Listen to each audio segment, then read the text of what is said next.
Yeah! All right. Well, this is a first. I'm interviewing Azariah.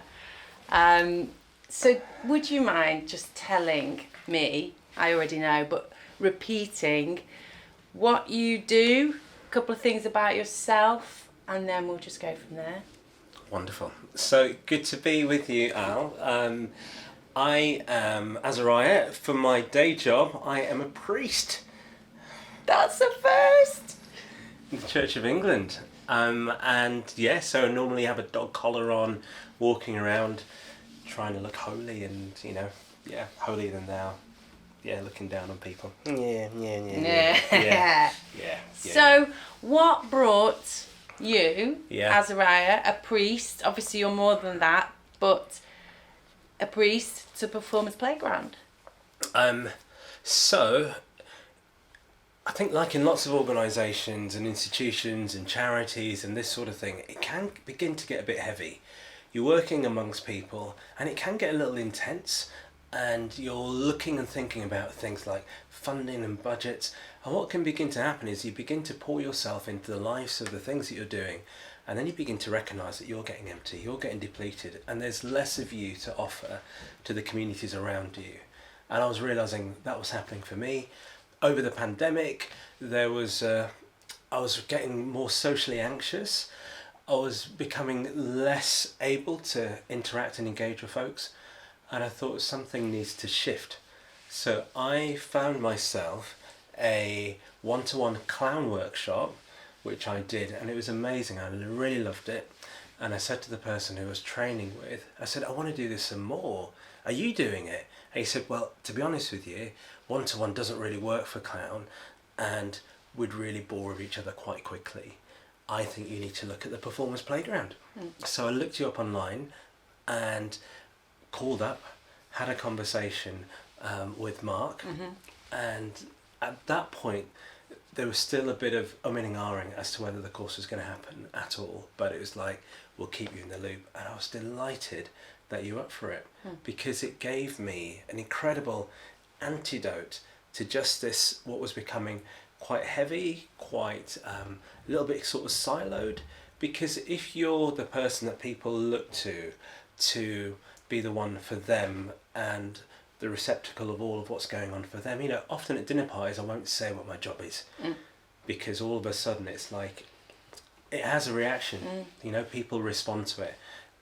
Sometimes unfortunately they've had a bad experience with the church, and so then you become like the target for everything. But oftentimes they just see you as a free therapist. Yeah. And so we'll just A begin bit to like when pour they out. know there's a doctor in the room, or Absolutely. there's certain professions, isn't there? It just sort of like, it triggers something for people. So I wanted to be outside of my goldfish bowl of a world, and to be able to see the world from the outside in. And so it needed to be on something where I was going to be alive in a different way. Yeah. I remember the phone call so well when you spoke to Mark. We were in our room, and you just hear the one side of it, but I was like, what is this? This is amazing. And then he got off the phone and he went, we've just had a sign. We are definitely running the next course. It is a sign. A priest wants to do the course, and we just felt so excited. And it was really, really cool. I think in a way we always need a sign, because we're independent. If we decide not to run it, it doesn't happen. And so each time we're sort of going, okay, who's coming? What's the drive? You need like one or two signs or people that come to you and kind of go, yeah, I need this, and then we build it around that. Basically, I think that's how it works. So you talked about in the course, you used to use the word synchronicity a lot. Yeah. Is that a form of that, would you say? Yeah, definitely, definitely.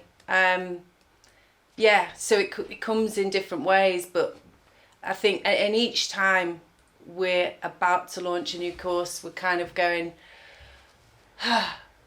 yeah, what's the course going to be this time? Who's going to be there? And is it still relevant? Do people still want this? And each time it feels like the beginning. And I guess in some way we must be addicted to that because we keep going. So there's like this, a little bit of struggle, lots of sort of questioning and finding the identity each time maybe. So. And I felt that as well because you were really responsive to me and to those that were beginning to sign up. And really responsive to the context that we were in because we were still in a sort of a pandemic context. And so there was a morphing of what was going on. So you helped set expectations. So you said, our children are a part of the team, you know, and so that's a given. And you let us know that things might shift. And so I think a couple of times the course was going to be like 4 days, and then it became a couple of intensive days, which actually it worked well with my schedule. But I'd sort of, because I'd committed to this 4 days, actually the 2 days, there was a different kind of life to them. It's all right, let's go for it. And one of the other things he said early on was, every day is a journey within itself. It's got a beginning, a middle, and an end. So don't wait, don't hesitate, just get stuck in. And that was just one of the umpteen lessons that I learned from you over those weeks. Fantastic. Well, talking about journeys then, how would you kind of summarise your journey with us then over, so 10 weeks, we were together for 10 weeks, 2 long days a week, 10 till 7, 10 weeks. What was your journey, your beginning, middle, end maybe? Or what are you left with now? Yeah, so the beginning and the end. So I'm a different person now than when I started the course. There was a threshold that I crossed over towards the end of the course, which I've not gone back over. So it feels like I'm moving forward in a way.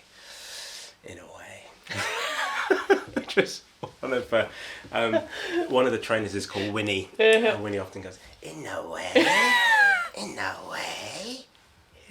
And I told him that, and he didn't even know. I said, they all go in a way.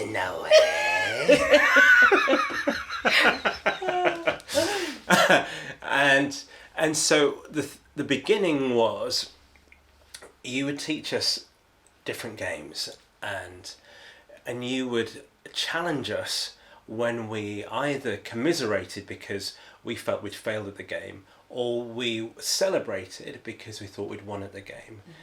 And I remember quite early on, one of the things you said was, you're all already brilliant. And so you really sought to engender a sense of ultimate self-acceptance and give us a sense that actually the foundation is we're already brilliant. So we don't need to stop the flow of what was going on by celebrating, saying, wow, we did it, in surprise, or shit, we missed it. It's just this sense of, there was just a wonderful sense of inclusive radical acceptance that you grounded in within us, which was so different to so much of my world.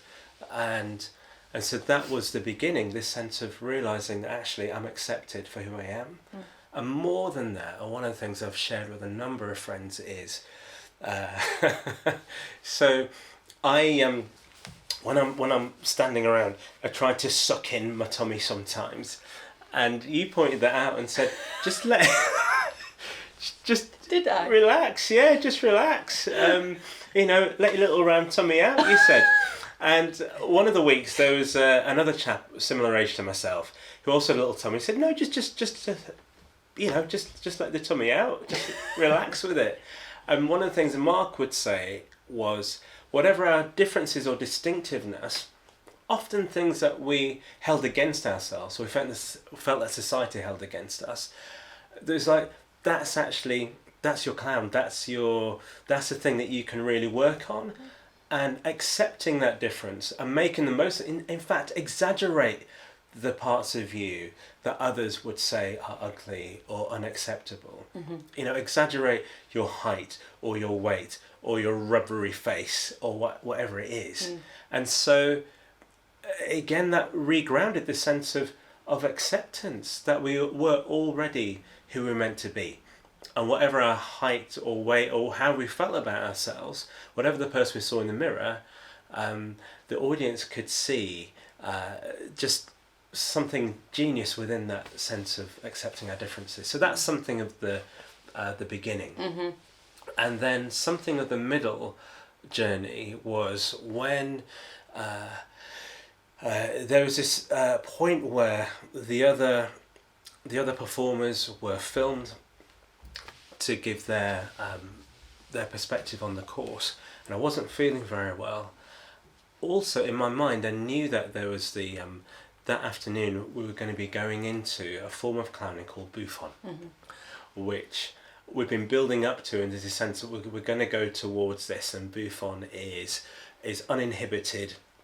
There's a real sort of raw to bouffon, whereas the audience laughs at the clown, the bouffon laughs at the audience, and I was happy in a way that I wasn't feeling very well, because that gave me an excuse to skip that afternoon, because I thought, actually, I'm not sure if I'm ready for this, and in my everyday role and world, it's like, gosh, is this a bridge too far for me in terms of what I do as an upstanding member of society?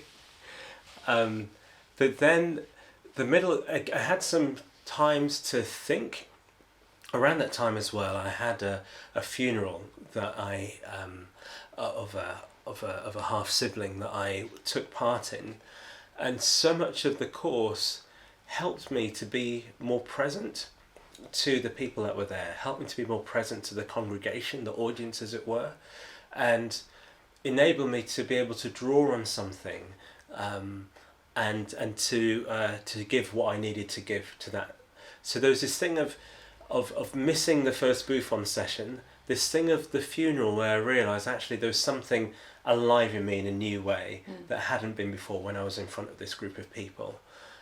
And then there was this recognition and realisation that the bouffon, in the Christian faith tradition, there's this sort of tribe, this band of people called the prophets, who were the outsiders, and they would speak to the powers that be. So the government power, the power of the kings, religious people in high office that were being hypocritical, and the prophets would say, listen, you're screwing people around, you're hoarding all this power for yourself, and you need to sort it out, otherwise you're going to be in trouble.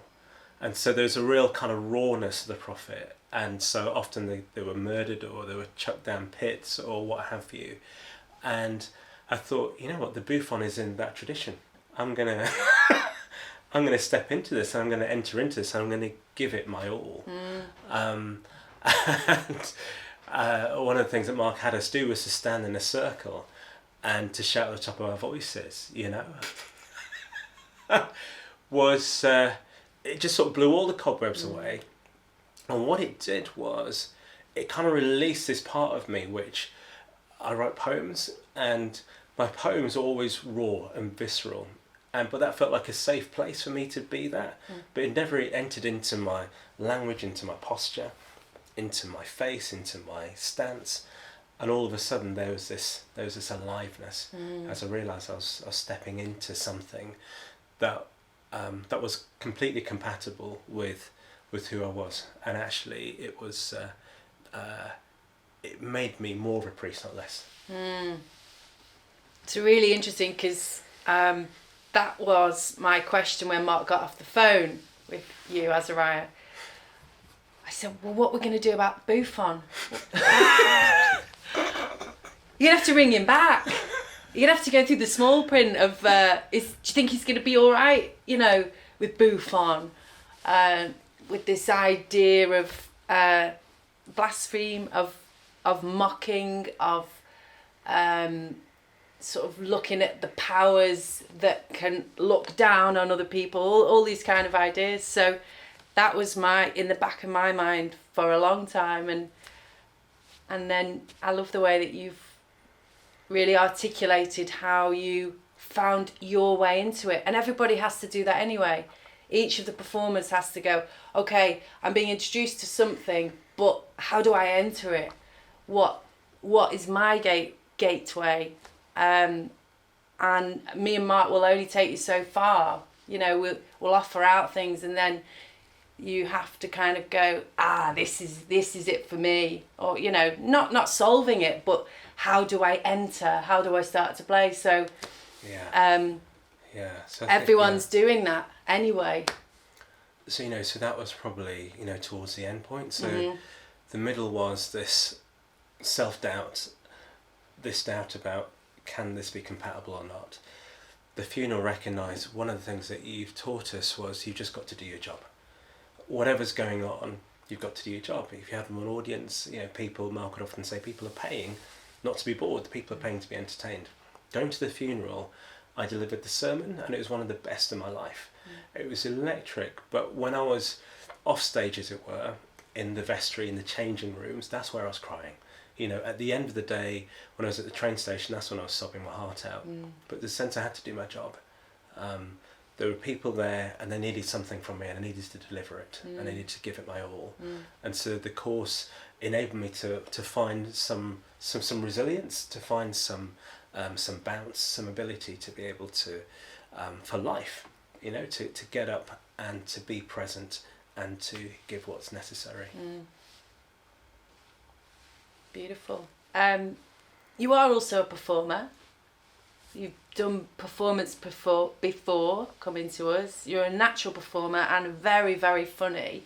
So just a little bit about your performance journey then, maybe, before meeting us. Yeah, so I'm trying to think, how far back do I go? Children can find clowns to be unsettling, and I remember a carnival I used to go to as a child where there were these African Caribbean clowns that were very much in your face, and now I see it's probably a kind of form of Buffon clown. I've since learnt, since the course, that there is a type of Buffon thing that used to happen on the islands when my mum was growing up, where there was someone that would take note of what people were doing, and then at Christmas time they'd visit the different villages and then they'd act out and perform these secrets that people had. And so so it's wonderful as well actually to link it to my heritage. But as a child there was this sort of spectre of the clown, but I wasn't sure how it related to me or not. I remember we used to go and visit, I haven't thought of this in years, my mummy and I used to go and visit a gentleman who had a disability, and he had this mirror that had a clown face sketched on it. So when you held up the mirror, you could see your face and the clown as one. Later in life, I was doing work with the church, work with children, and there was a brilliant lady in the church who was quite crafty in terms of knitting and sewing and things. Not necessarily that she was sneaky. She might have been, I don't know. And I asked her to make me a clown costume, and she made me this wonderful clown costume. And so I'd do it as a sort of form of kids' work or whatever, but I didn't know what I was doing. But there was something happening, and there was a reaction I was getting. And then to the point that I looked at, when I was sort of 19, I was looking at places I could learn clown stuff, but the setting I was in, it wasn't a thing, and I couldn't afford it, and my mum couldn't afford it either. So then I just went this sort of conventional educational route. However, one of the brilliant things was there was always little outlets. There was always things. My mum, bless her soul, she's departed now, but she used to wear wigs. And so I used to nick her wigs, and if there's any footage of me in a pink dress, that's my mum's dress, and the wig was one of my mum's wigs. And so something for me was, the clown was something in my feminine side as well. It was sort of tapping into a different kind of energy, and I've always had that to different degrees, but often it's been a means to an end, a means to sort of attract attention to then do something serious.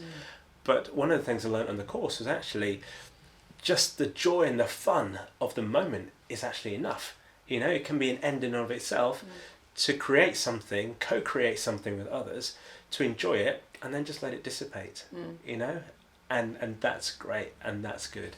So, yeah, so there's been different aspects of performing. I'm a musician, so I play, I sing, so that's been something I've done with my job, and other things. I preach, I lecture, so there's been that. But now there's a different energy to it. I did a lecture at a very serious theological conference just last week, and I had them in stitches. I had them in absolute stitches. It's brilliant. It just I just erupted and disrupted their expectations of what a lecture was. I just told funny stories, and I told funny stories against myself. So I was preaching a few weeks ago, and I was in full flight, and the place was alive. It really was alive. There's a little lad sitting on his mum's lap, and he looked up at me and he said, "You're funny!" And people just started laughing again. And as the laughter was dying down, he could see that he'd connected in some way. You know, he's sort of looking around and getting the affirmation of people. And it was his audience, not mine anymore. And then he pointed at me again, "And you're creepy."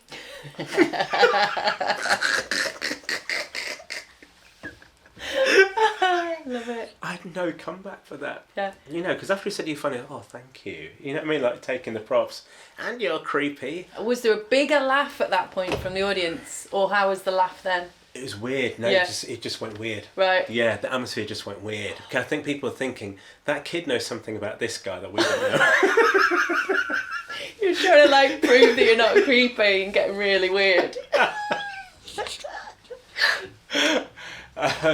But when I did this lecture, I began by sharing that story. Yeah. And the lecture was about we need to accept all of ourselves, you know, and we can't hide. And the church, the institutions need to stop hiding the weirdness and the creepiness, you know, bring it all out into the open and just let it be. Yeah. And be willing to be like that child and sort of call out stuff when you see it. So. Yes, I am creepy, child. I'm owning it.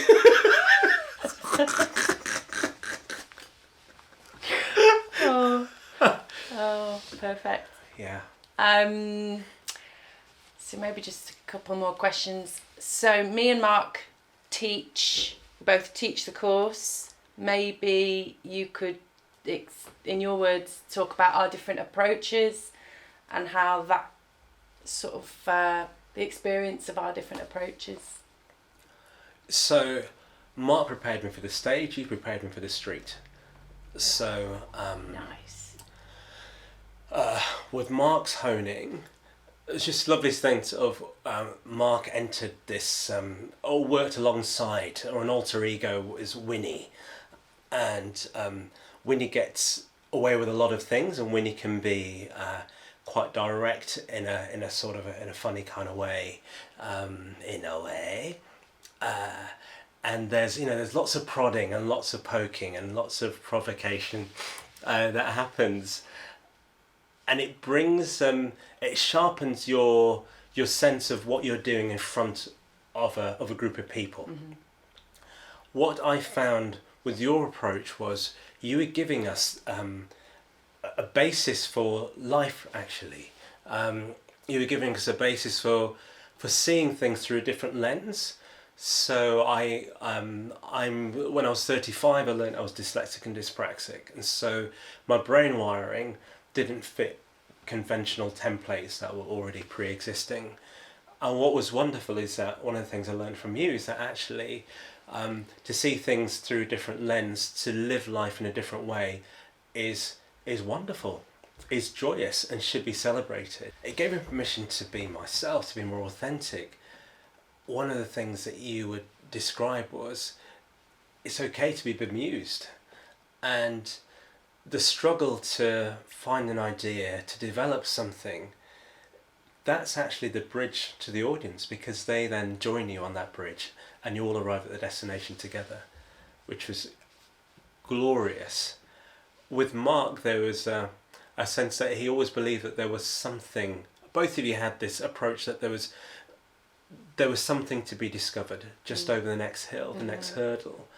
If you had that sense of faith, that sense of trust, trusting the process, believing in the training, and this was a training ground. And so there was a safety of the relationships that you set up. But the way you did it one of the ways that you did it, Alice, was it was utterly uncodependent. So I remember talking about something like friendship, and you said, "We're not your friends." Did I say that? You did. We are now, though. I'm not sure, are we? Please. So, that'd be great. But it did. It kind of broke this sense of actually, you were there as a trainer. You didn't need me or us. You were there to help bring out the best in us. And so that was such in sharp relief, because in my job, often we try and ingratiate ourselves. We like people to like us, and and so that was brilliant that you didn't need that. So it just sort of crystallized it. All right, I need to do the best job that I can do, for myself, for the people around me, for the audience. So that was a big thing. Another thing you said was, one day I think I was looking a bit down or something, and you asked what was going on. I said, well, I've always been able to sort of tap into and understand what people are thinking and feeling. And you just came straight back without hesitation saying, yeah, but you don't, do you? You have no idea what I'm thinking and feeling. You don't know. I laugh because I actually remember saying that. A lot of the time you'll tell me things and I'll go, did I say that? That sounds cool. Or did I say that? Yeah. And again, it was just like a reality rip of, wow. So yeah, you were very disillusioning. You were taking away these illusions I'd built up about who I was, and then so there was an exposure, but then I was able to deal with the person I was left with, the person I understood myself to be, and so it's such an effective mirror for character development, such an effective mirror. So I think you helped me with character, and Mark helped me with the sort of the persona of clown. Lovely. Great. It's just been, it's so much fun. It's so lovely to see you again. It's only, has it been about 3 weeks or something? But like, I say all this in classroom, we're not friends, but I'm like, I love them. I miss them. But that's, I have to do the work as well. I have to do the lessons that I'm trying to teach every day. And I'm sort of saying, okay, to myself, find the distance, find the edge with these beautiful people. And by finding the edge, it's like helping them to grow, helping me to grow, sharpening our eye and sharpening the way that we play. And then we go to the pub and then we're friends, or we're, and what role are we playing in the different contexts? Yeah, no, I mean, it's remarkable. Another thing I loved about both you and Mark was you had the ability to understand where you were at as trainers and where we were at, and then to work with that, so to work with the energy, so you'd pivot. There were times I could see the seams where you were sort of changing tack or adjusting to who we were or where we were, and other times we'd have this sort of smooth session, and then at the end you'd kind of reveal, oh well, actually I made that decision based on what was going on with you, or we built on that. There's this lovely sense of this flexible structure and this safety and spontaneity, which was gorgeous, because that now informs so much of what I do. I do things with schools, and I've just been more willing to sort of step in and see what's going to happen next. What's going to happen next, and just be excited about that. It's beautiful. It makes it fresh for us and it makes it fun, but it makes it really hard to sell. Because when you say, oh, it depends who's there, it's like, yeah, but what is it that you're trying to sell us? So you're sort of trying to give a flavour of the work, but also go, we work with who is there. And I know that I love that idea. If I was going on a course, that would excite me, but for others, it might not. So maybe the last one would be, the last question. So who might you recommend the Performance Playground training to, and how might you try and sort of articulate some of your experience, or how might you articulate it differently to the different people? So I've not stopped talking about it since I've been on the course, and describing it as that threshold crossing, describing it as a sense of becoming more integrated as a person, opening up some channels and dimensions in me that had been buried or were siphoned off into, as I said, like my poetry or some of my writing, for example, but that weren't as actively living within who I am. And so, so it's just been lovely connecting with people, and when something's going wrong, I say, oh, that's awful, isn't it?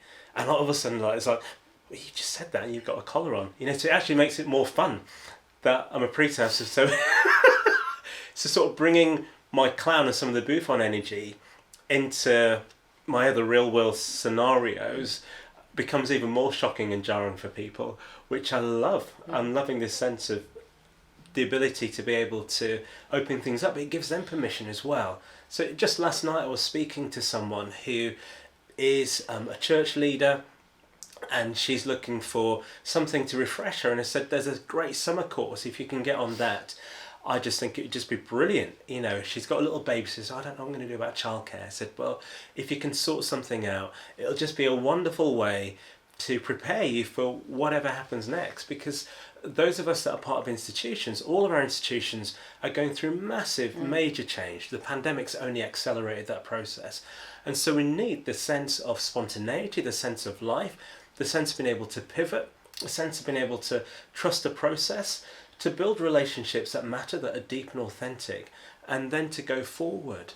Otherwise, we're just going to atrophy. And that's what was happening to me before the course. Gorgeous. I was just laughing, thinking of us being inundated by priests. Where there's an actor, the actors are in the minority. Like, normally you go around, you're like, yeah, I've trained here, or I'm hoping to train there. Yes, I'm at the parish of St. Wethenshaw. Have I walked into the wrong room? Amazing. Oh, good. Yeah. Well, I think that's how. Yeah. Anything else? Yeah, that's. Well, I know we could talk forever, but yeah. Thank you. Yeah. Well, you know, thank you. I think I would say that, you know, the more you put in, the more you get out. But there's so much to get out of this, and as I've said, there's been so many points in my life now during the course and since the course where there's a sense of aliveness. That play, that idiot, is enjoying life. There's more bounce. There's more bounce in my steps. So I think that's available for anyone who commits to this course with you and Mark. Perfect. Would you like to play stop just to end, just to stop the interview? Hey, stop!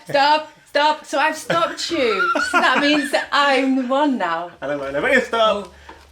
Stop! Oh, you stopped me. Yeah. Stop! Sorry, that was too loud. Stop! High five. Yeah, thank you.